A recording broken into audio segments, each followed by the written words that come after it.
What is going on, dudes? How you guys doing? It is TheeRealDuke. Welcome to episode 3 of my Banished Let's Play series. We are having some fun in the town of Dukesburg. Here's my town. It's not that great, not that big yet, but we are in early summer of year 3, and we are making steady, slow, but steady progress to improve our city. So far, we have been making progress and concerning ourselves primarily with survival. So making sure our villagers can survive things like the harsh winters or food shortages, things like that is what we have been focused on thus far. And now as we slowly zoom on into the actual village here, we can see we have a project here. It's a storage barn, and that's going to increase what we ended up talking about. What we ended last episode talking about was increasing efficiency of those villagers working hard to gather the materials that we need for life. And for this episode, I want to talk a little bit about that. We're going to continue that, and our priority for this episode is to complete the storage barn. Make sure that happens, but then also to switch slowly, to start progressing slowly from focusing on our villagers surviving to our villagers thriving. And there's 2 ways to do that that will really benefit the village, that will benefit our little town of Dukesburg. And the first is with an herbalist, which right up here you can see amount of stored medicine. Herbalists provide medicine to help the villagers stay healthy if they get sick. So that'll increase our little hearts up there, so our hearts are as high as our citizens are happy. And the other way is the school, and the school is going to take children, turn those children into students, which we have a 0 right now, and turn those students into educated adults. Now, educated adults work with higher efficiency, meaning they turn less things into more things. So they'll take less wood to make a greater amount of firewood, as an example. So they'll help increase overall efficiency. Now, once we're sure we can actually survive through a winter, and make it with some confidence, with a good amount of food stores, that's constantly increasing, then we need to, in my opinion, because we're still testing this out, no way to know how this is going to work long term yet. But we are, I think it would make most sense to get them working at their maximum efficiency as soon as we can. So, we'll have a greater amount of materials over a shorter amount of time per unit work, if that makes sense. So I'm going to go ahead and unpause this, and hopefully we'll see this 0 turn to a 1. How many dudes do we have as builders? 3. Okay, so there's 1. She's kind of picking up resources. That's cool. We got 2 on there now. There's the other one picking up resources. Good. Resources are good. And the third one also picking up resources. Awesome. So we are going to let them rock and roll. Again, here's the tailor we just finished up. Out of resources is what this little do not enter arrow sign.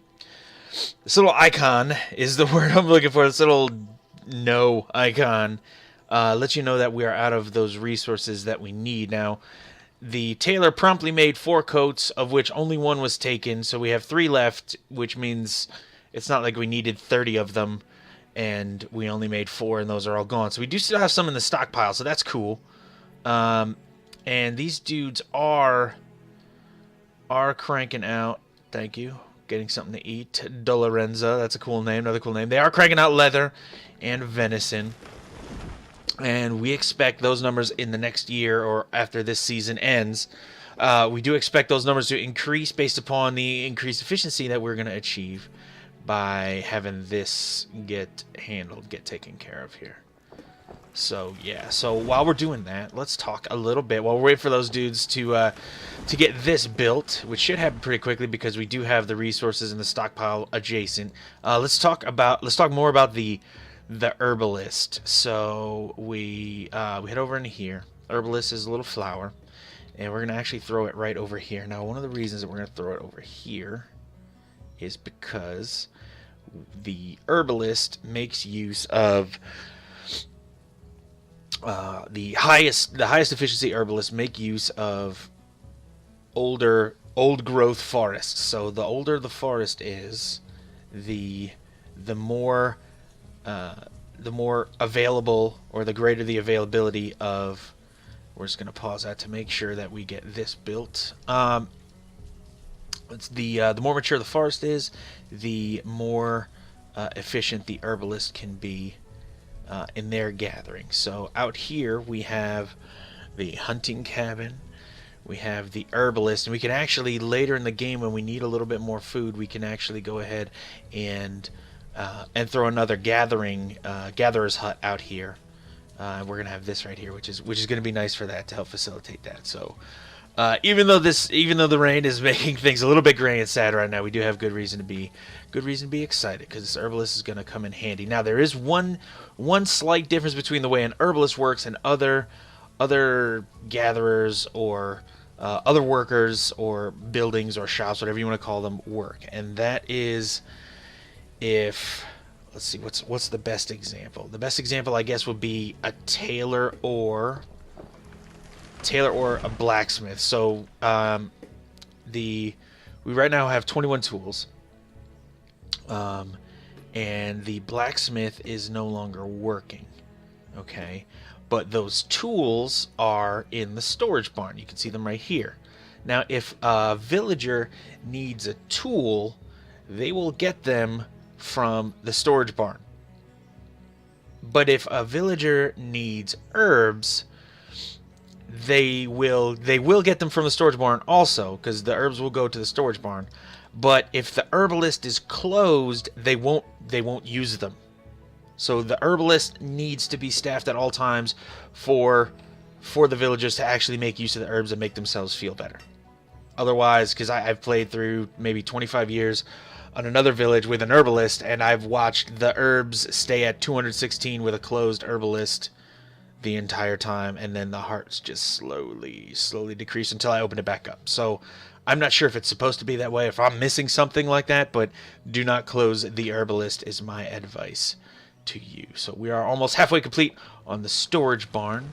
We have the herbalist queued up to happen next. We already have some laborers clearing that space, which is sweet, because they'll just dump their stuff right there. So let's head back into town and talk a little bit about how we're going to lay this out. So what I want to do is put a school right here, and then I want to have a row of houses here. Actually, I want to make a U-shaped, a horseshoe-shaped thing of houses here around the marketplace. And the marketplace is not going to happen. I don't believe the marketplace will happen this episode. It's going to take quite a few materials, which I'm not sure we really actually have at this time. I think we do. We'll check. But I'm actually gonna increase this to an additional forester, just to make sure we have enough logs and firewood to keep us going here, because logs are getting a little low. I increased the firewood just to make sure, and if we do eventually get a trading post, we'll throw some firewood in there and make us some money to trade, but that's down the road. So for right now, what I'm picturing is a U-shaped set of houses, and we can talk in a minute about how to determine when it's time to make more houses, but for right now, well, it's a young couple. That's nice. Ralpha and Essie. Add Lynette. Okay, this is telling me that it's a male, but I would not have guessed that. Essie is also a cool name. I love the names in this game. I don't know why. Little details like that make me smile. So, the school. Hop into town services. And we have the schoolhouse. Now we have a well here, which is probably good eventually for us to build once we get a couple more buildings. We'll talk about that in a second. But the schoolhouse, we are going to throw right there. Now again, I'm going to pause this to keep our builders focused on what they're doing. So that's where we're going to have our schoolhouse, and we're going to have a row of houses in a U-shaped kind of formation right here. Actually, we may make it too wide. Yeah, we'll make it too wide, now that I think about it. So we'll have one row facing this road right here, facing the back of the storage barn, and then we'll have another facing in this direction with the road here, I think, going around the marketplace. with this being an edge of the marketplace, and then this just kind of cutting right through. I think that'll work. I think that'll work well. So let's let these dudes finish working on the storage barn and let them get some work done on the herbalist, and then we'll check back and see where we are from there. Well, let's just revel in how awesome this is. So here we are at the hunting cabin. I just paused the game quickly. We are still in year 3. We're just in early winter now. Now check this out. Check this out. We have the storage barn here. Look at how much venison is in here, and this is between when did I stop recording before? Like maybe summer, from summer to early winter / late autumn. We have 149 venison in here, just in that short amount of time.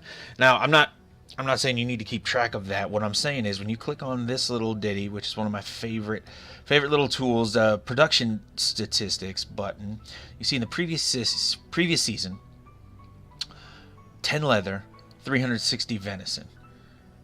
In early winter, we already have nearly double of each of those. Is that incredible or what? And that's simply because we have a little bit more efficiency in the little system that we built here, because they have to go across the street, literally across the street, to the storage barn to drop the stuff off, and then get right back to work. Now, I also threw a little wooden house here. We have a hunter and an herbalist, which is sweet because the hunter works here and the herbalist works here. So they actually have kind of their own little micro community thing happening here, where they don't even need to venture into town. They have a stockpile here if they needed to build anything, which they don't because that's not their job. But I mean, I'm just saying they have pretty much everything they need right here. Their home and their work are all right there. Now, if they end up having children, which hopefully they will, the children are going to have to go for a little walk, and let's just go ahead and hire a teacher. Now, slowly, and I mean slowly, this number of children will slowly turn into number of students, and those smart students will slowly turn into educated adults, and that's really what we want to happen. So let's go ahead and restart things up here. So we have this guy, fuel limit of 500. I'm gonna leave that at 500 for right now. We have over 1,000 food, nearly 1,100 food. We have some herbs trickling in. And last winter, I don't know if you remember or not, but last winter the average health of our citizens was -1.5 hearts, and now in this winter, which is a tough time for the citizens' health, even though it is early winter, this was a little bit lower by half a heart. So we're doing a little bit better, which is good. We have the herbs. We can see the herbs are being used, so the citizens are using them the villagers are using them to keep themselves healthy, and that's what we need. So one of the things that I wanted to talk about this episode also, and we're just going to let these guys rock for a little bit here. One of the things I wanted to talk about this episode also, I'm going to fire this guy. Blip. No work. Go clear a forest or some junk, buddy. Was how to know when to build houses. And this, for me, when I figured out when it was appropriate to build another house and to have people move into that house, my mid-game really started to not really become a lot easier, but it started to make a little bit more sense, because what ended up happening was I looked up here. I want to keep that up. I looked up here, and this number was hovering around 25 or 30 in there. This number was around 2 or 3. And what I surmised was happening was, when we see here, it's just these two, a young couple in their house. Hopefully they'll have a kid. Okay. But later down the road, people are going to start dying. And they're going to start dying hopefully of old age, which is good. But see this house here? This is a full house. Holy crap. Okay. So this 23-year-old female, Adelicia, which is a cool name, could probably move out into her own place. And I think around 15, 16, 17, they start doing that. So we would like to have a place for her to live. Yeah, for these 3 here to live. For this one here, Alan, to live. So we definitely have room to grow in terms of a couple more houses. So I'm going to actually let them finish that house. Um, that family's okay. And this family is also okay. But basically what happens is when the house is full like this, if there were no other houses for them to live in, Adelicia, Nathalie, Damar, Regini, and Lorian. I may be butchering those names. If these are actual names that I've just never heard, I apologize to anyone belonging to the cultures from which those belong. I have never heard these names before. I think they're cool, though. I do think they're cool. Disclaimer aside, Lorian and Regini are the parents. They will grow old and die in this house because they have nowhere else to go. Nathalie and Adelicia will also grow old and die in this house if there are no places for them to go. And this might sound obvious, but hear me out here. They will only leave this house and start having children if they have their own house to move into. So you need to provide them for that. Now, if you do provide everyone that needs a house with a house, be prepared with food. So we only have 353 food now. We started winter with 1,000. Do you remember? So we just dropped 700 food. So we have a lot of houses. So there is a requisite population boom that will happen when you start throwing in houses. And I know that's somewhat common sense. Somewhat common sense. But in games like SimCity, you throw up a housing development and then just... Or you zone land residential and then people do their own thing and they figure it out. In this game, you have to actually pay attention house by house. So it's much more of a micro level of management than macro, which is cool. It's just, a different game, different style. So, how is our herbalist doing? Previous season, 52 herbs. Decent, because we started them late in the season. This is going to be beautiful. Look at that, 840. Do you remember when it said previous season before? 360. 360, that is a huge increase. Huge increase in production there, because of this increased efficiency that we allowed to happen here. So be proud of that. They just had a baby. Oral and Valerissa just gave birth to Suzetter, which is adorable. Good. And Suzetter will have the opportunity to attend classes, which is very nice. Grow up to be a young, educated adult. Still no students here because all the kids are just too young yet to go into school, and that's okay. We just... need to make sure that we have that option available for them. So I'm going to start before, and this is, maybe I'm blowing it here, but before, oh wow, look at, they moved right in as soon as that place was built. Good. Before I actually start building my ring of houses around the marketplace, what I want to do is make sure we have another secured food source. Now, I want to try and hit 2,000 food, not before next winter, because I don't think that's going to be possible. But I want to hit 2,000 food. We're going to start harvesting with another gatherer's hut from this side. Okay. I want to hit 2,000 food before I start doing the marketplace expansion. And that is arbitrary. That is just something I feel comfortable with doing. We're figuring this out as we go. You see our number of children kind of ticking up here. We're figuring this out as we go. Seems to make some sense to me to do it like that. So I'm just going to throw a little bit of a dirt road right in here. Let those dudes work on it. I'm actually going to slow time a little bit, just down to 2x. And let's place another herbalism hut, I think would be good. Not herbalism, sorry. Gatherer hut. Here we go. And we'll allow that production to commence. We'll let them get right to that. Now, the roads increase the speed at which people are able to travel. If you make straighter roads, that helps increase efficiency also. If you make stone roads, it will definitely gouge out your stockpile of stone, because it uses 1 stone per square. So use it judiciously at first is my recommendation until you are able to secure somehow a quarry or another large field here. So I'm actually going to have my spare laborers start collecting this stone, and I'm just gonna have them actually clear this whole area, because we're gonna start working our way. Ooh, we're gonna have to make some decisions here shortly. Should we... Well, that's a tiny river, so we can't actually put a trade post on this tiny river, can we? We cannot. We need a major river. And for us, the nearest major river looks to be in this direction. Yeah. Oof. So, I think we can still get a fishing hut here.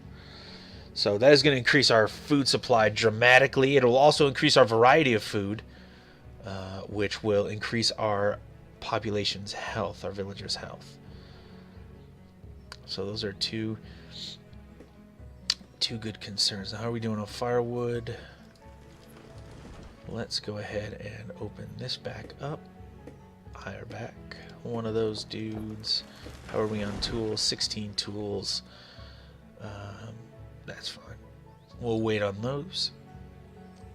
So we're going to let our laborers harvest some of this stone. They are wandering way the frick out there.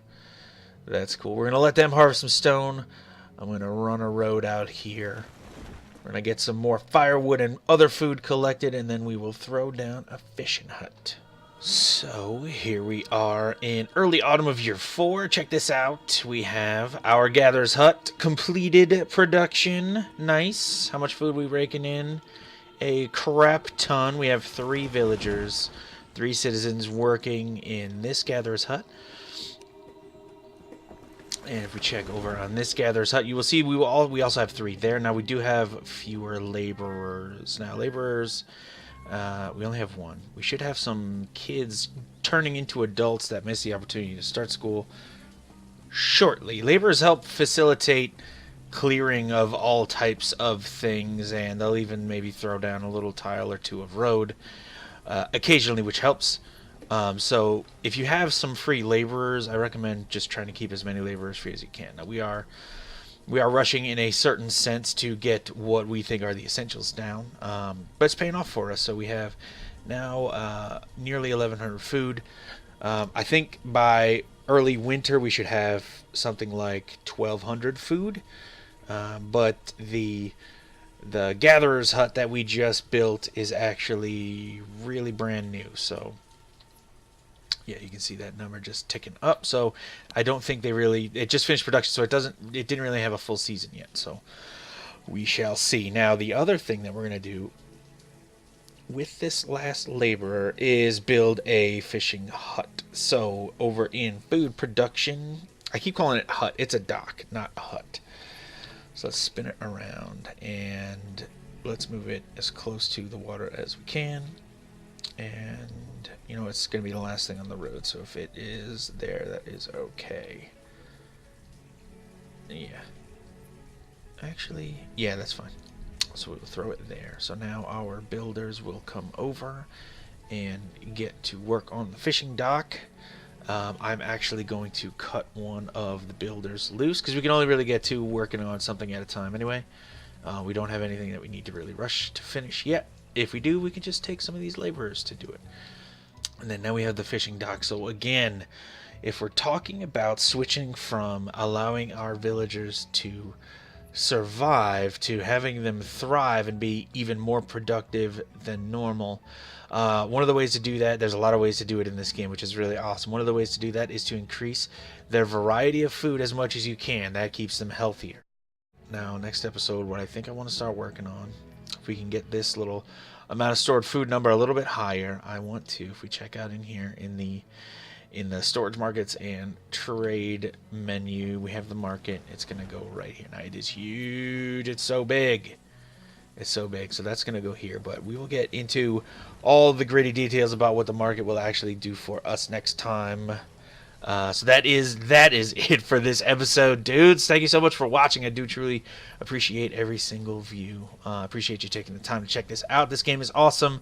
I do hope what you saw here convinces you to buy this awesome game, because this game is awesome, and I think you might have a lot of fun playing it. If you enjoyed the video at all, you will totally enjoy getting into this thing. I promise. It is a lot of fun. But again, thank you so much for checking out this video. Check out my YouTube channel for other Let's Plays, some solid commentary in there, some cool new games I've been playing. Definitely check it out. Again, thank you so much for your view. I do truly appreciate it. As for right now, That's it for me. It's TheeRealDuke, and I'm out.